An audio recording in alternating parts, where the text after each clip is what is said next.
بسم الله الرحمن الرحيم. بشكر الدكتور خالد على التقديم الجميل كالعادة، ويعني الكلام اللي ما بلاقيش حاجة رد بيها الحقيقة. سعيدة جدا بوجودي في ثايرومينيا ووجودي في الصعيد. أنا عرفت ليه المنيا بيقولوا عليها عروس الصعيد. أنا شفت منظر النيل انبهرت بصراحة، أوسع نيل شفته الحقيقة. المنظر فظيع، يعني حتى الأوتيل كمان رائع وكل حاجة جميلة، بيكتمل الجمال بوجود الناس الحلوين دول اللي أنا حقيقي سعيدة واتشرفت بوجودي مع حضراتكم. بشكر إخواتي الأعزاء، أستاذة الدكتورة غادة الصغير، يعني كرم ضيافة ما فيش أكتر من كده. أستاذة الدكتورة غادة الخطيب والأستاذ الدكتور خالد يوسف، الصعيد كله، الثلاث أقطاب الأساسية في الصعيد، ويعني أنا اتشرفت جدا بوجودي. نخرج بقى من الثايرويد والباراثايرويد شوية، نروح سنة كده للجروث هرمون، وهكلم حضراتكم عن the short child to treat or not to treat with growth hormone. And let me start by some true life scenarios. This is a true life scenario, and these are the problems that short people face. Short people indeed have problems، بس الحقيقة هم بيقدروا يتصرفوا كويس قوي ويعوضوا المشكلة بتاعتهم بطريقة ما لما ما يعرفوش يلاقوا حل للأسر بتاعهم. لكن احنا لازم نحاول نساعد في الموضوع ده، وبلاش نستفز حد قصير. When tall people are insulting the short, the reaction could be very strong. ما تستهونوش يعني بالقصيرين.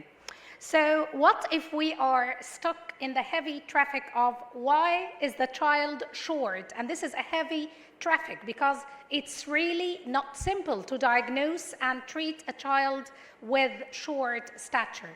When evaluating a child with short stature, it's either dysmorphic features, and this is the category of syndromic short stature, or disproportionate short stature, or when the child is proportionate and not dysmorphic, we have to exclude normal variants, undernutrition, chronic illness, SGA, endocrine disease, and finally, if not any of these, it's idiopathic short stature. So the question is how to hit the target right. You need to diagnose and treat properly in order to reach your target. And this is the algorithm proposed by European Society for Pediatric Endocrinology when assessing a child with short stature.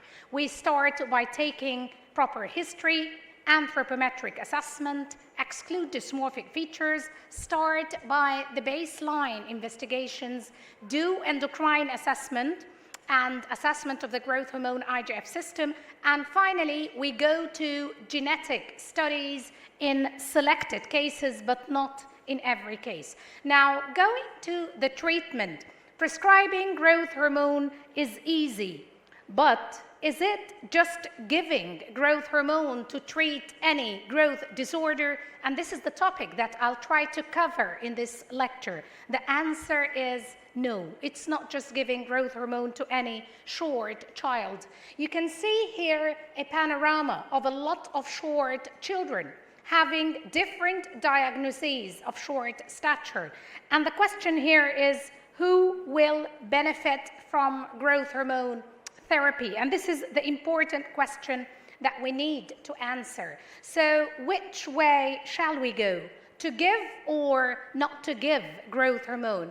I'm going to take you through live case scenarios from my patients, and the question will be to give or not to give in every case. So please help me with that, because it's not just growing. We need to know how to grow right, not just giving growth hormone. We need to give it at the proper diagnosis, the proper dosing, and monitoring.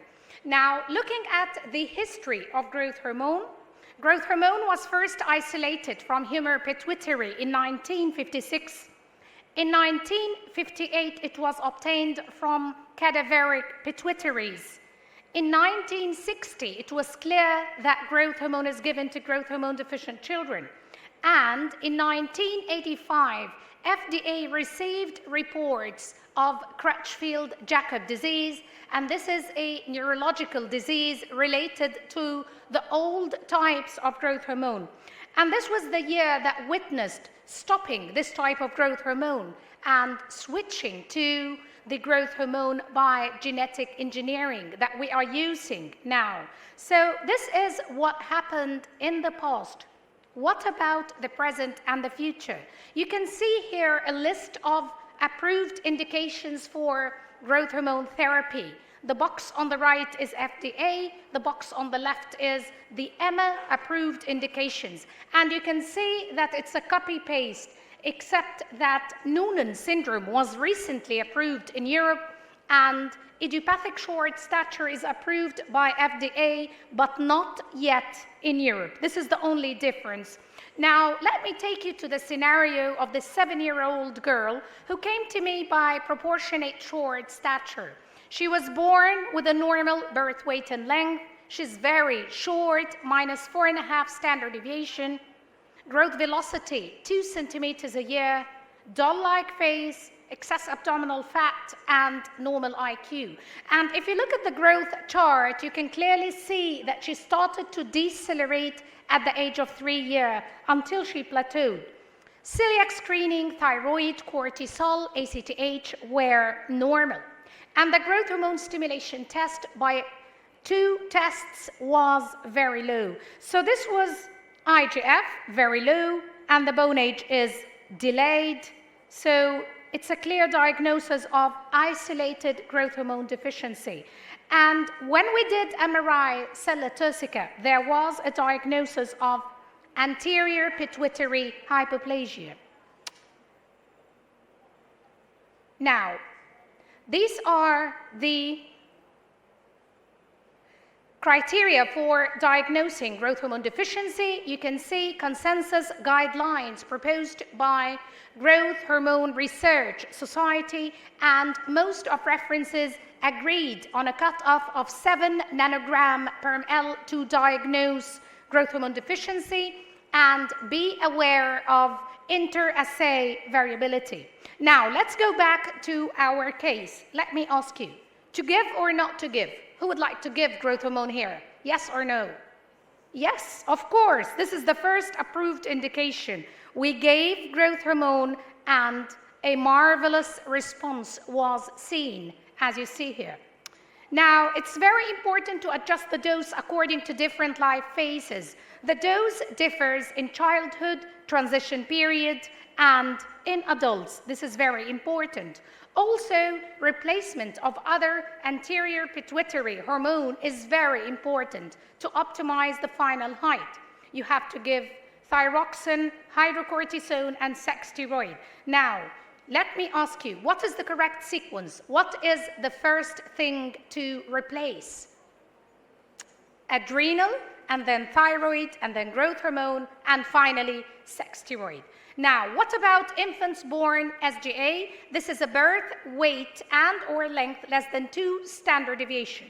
And you can see here that 5% of newborns are born SGA. And it's either SGA for length or weight, or both weight and length.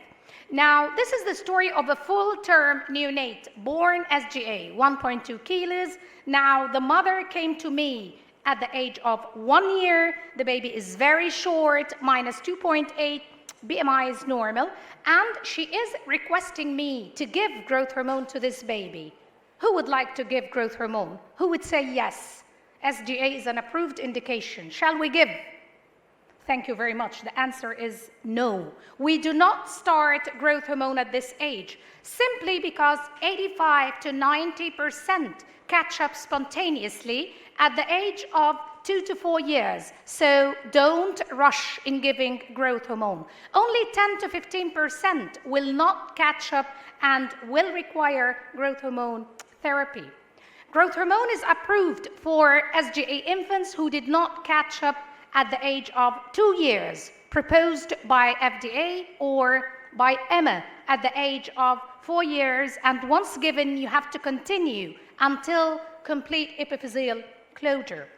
And as you see here, most of references agreed that long-term growth hormone therapy optimizes the final height in SGA babies. On the other hand, if you stop growth hormone, as you see, there is downward deceleration in the height. So you have to continue until epiphyseal closure. It's not only the height. Growth hormone improves metabolic parameters in SGA babies. It improves the bone mineral density, the lean mass, decreases the fat mass, the IQ, and finally, a better quality of life. What about this 13-and-a-half-year-old girl who came to me with short stature and delayed puberty? She was born with a low birth weight and length, swelling of the aorta of hands and feet. The mother reported mathematical problems at school and recurrent otitis media. If you look at the growth chart, she was born short since birth, during infancy, childhood, and adolescence, until the time I saw her, as you see here. She's always short. Thyroid, growth hormone, celiac screen are normal. The bone age is delayed. The GnRH test showed high FSH, high LH, low estradiol. So this is gonadal failure, hypergonadotropic hypogonadism. And she also had a partial horseshoe kidney, but the echo was normal. So what's the missing investigation here? What would you like to do? Thank you very much. Of course, we should have done this from the beginning. Karyotype revealed 45X Turner syndrome. So don't forget to do karyotype in any short girl or any girl with lymphedema or left-sided cardiac anomalies, even in the absence of dysmorphic features, because some Turner girls do not have the typical dysmorphic features but are very short and require treatment. Short stature in Turner syndrome occurs due to haploinsufficiency of the SHOX gene. Growth hormone secretion is preserved. They do not have growth hormone deficiency, they have resistance. And that's why they need large doses of growth hormone. And if you have a diagnosis of Turner by karyotype, you do not need to do a growth hormone stimulation test. Now, same question, to give or not to give? Who would like to give this girl growth hormone? Thank you very much. Of course, yes. This is an FDA-approved indication. We gave her growth hormone, and she did very well. They reach a very good final height if you start early. And these are the clinical practice guidelines on care of girls and ladies with Turner syndrome. You can see here that the dose in Turner syndrome is much higher than growth hormone deficiency. It's given 7 days per week.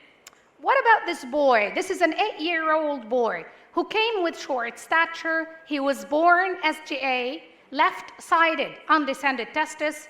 He has ptosis, low set ears, neck webbing. He's very short. His birth weight and length are low. The thyroid, the growth hormone stimulation test, celiac, karyotype, everything is normal, but the bone age is delayed. And the echo revealed pulmonary stenosis. What's your diagnosis? Thank you. This is Noonan syndrome. To give or not to give? Yes or no? Who says yes? Yes. Noonan is recently approved indications for growth hormone therapy. It was approved in EMA, or Europe, in 2020. And long time ago, it was approved in FDA. And this is the dose here.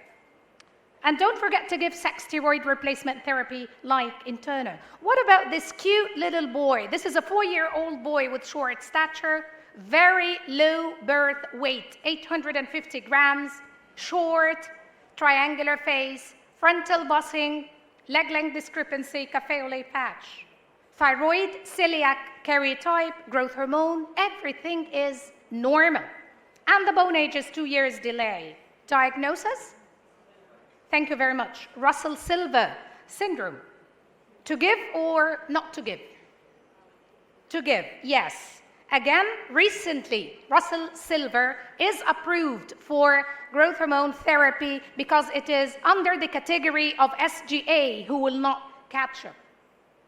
And this is a 12-year-old boy who came with short stature, obesity. He was born SGA with difficult feeding, and then he was floppy and started to develop hyperphagia at the age of 3 years, in addition to learning disabilities, small hands and feet, small scrotum, and micropenis.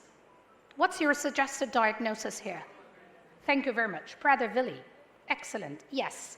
And this is to show you the growth chart of this boy. He was born SGA. He became very short, more deceleration at adolescence. In addition, as you see, he was SGA, and then he started to gain weight. So we are facing a child with obesity and short stature, and this is very respectable. You have to exclude endocrine disease and syndromic obesity. So the parents reported that the child could not stop eating to the degree that they have to lock the refrigerator, and the child could not stop eating, polyphagia.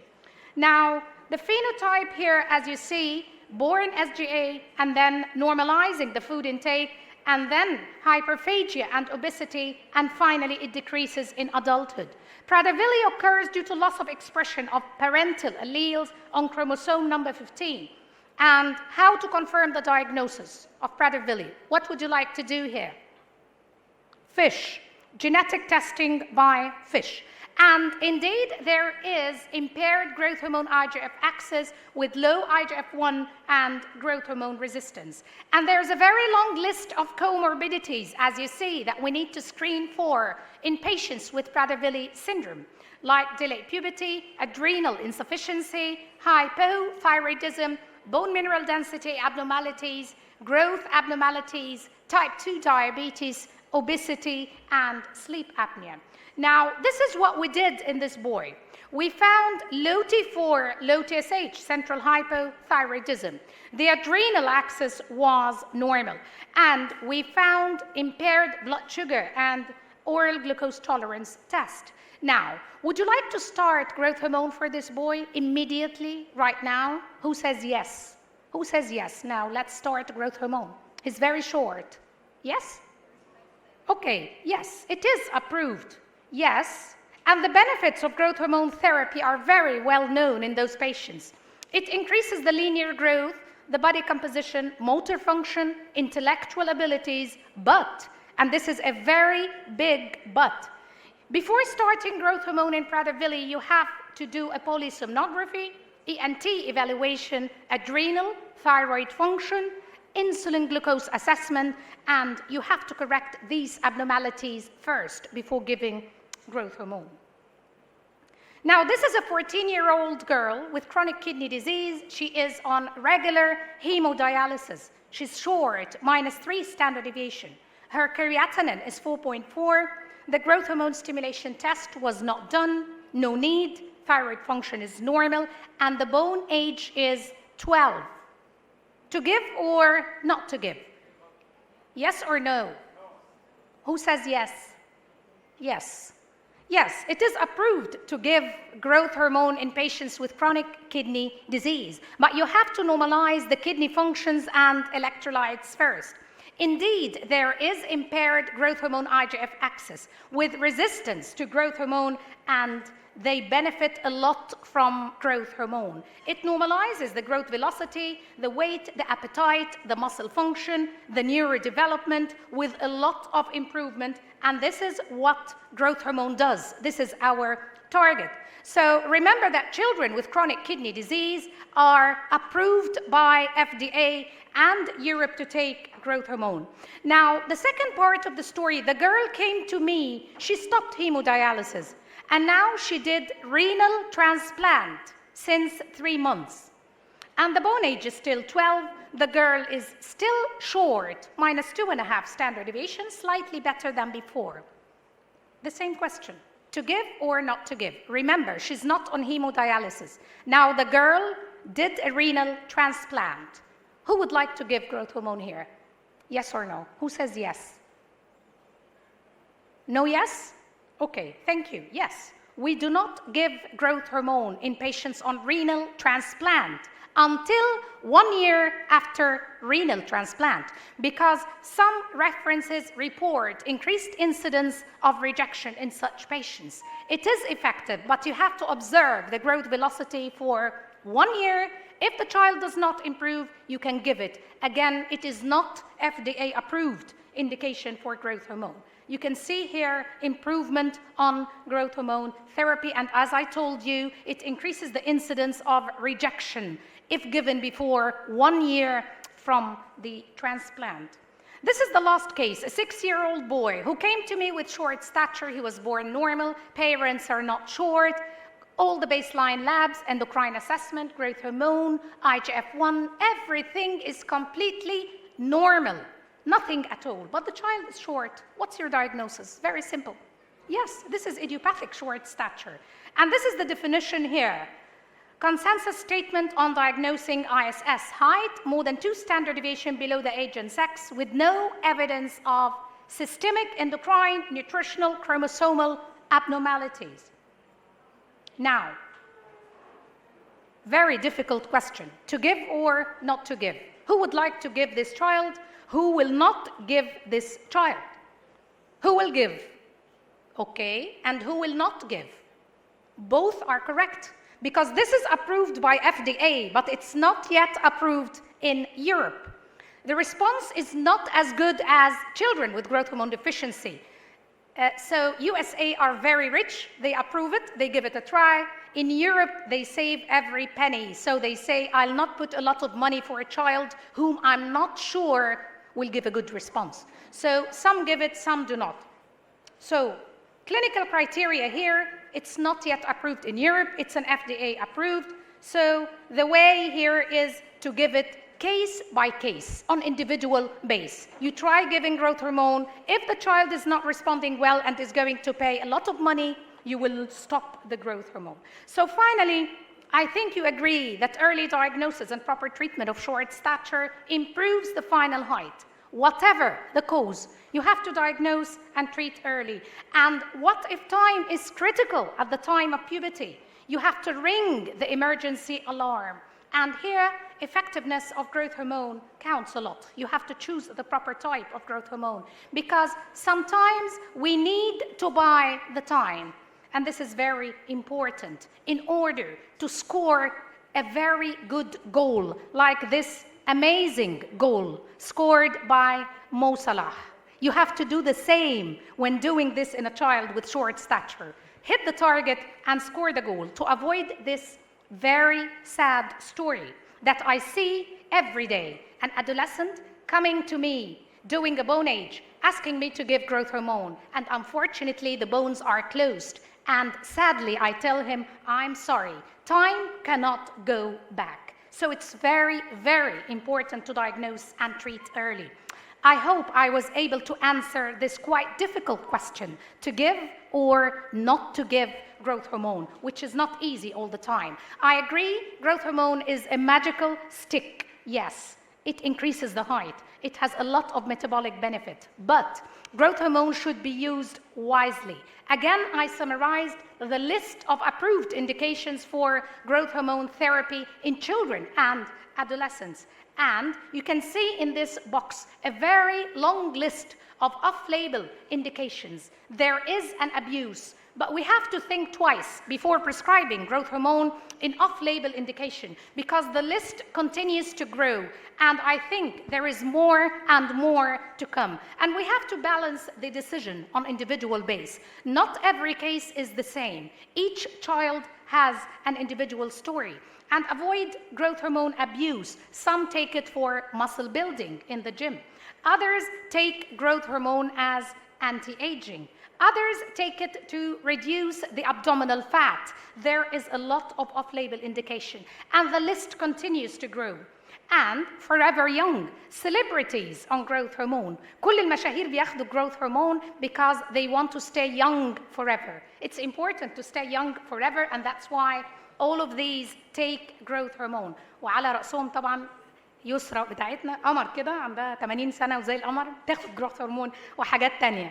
So I'll end by this very nice quote Sometimes you make the right decision, and sometimes you make the decision right. So I think that we, as pediatricians and endocrinologists, need to choose the right thing and to make the decision right in order to hit the target. We need to always make the right decision at the proper time to hit the target properly. Thank you very much for your attention.